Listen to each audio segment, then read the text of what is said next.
All right, we're getting started on a French drain. Keep water from coming into the crawl space. Keep everything going throughout the day. First dig.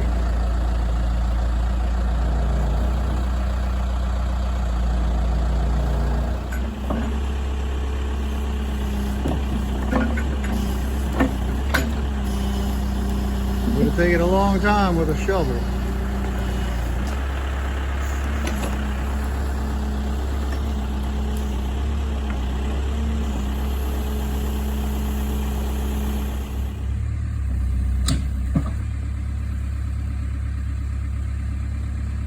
French draining it up.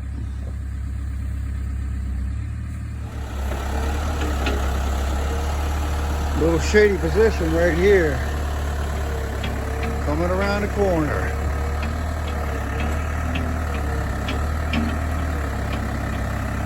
Mike's a carpenter more than a backhoe operator, but he does pretty good.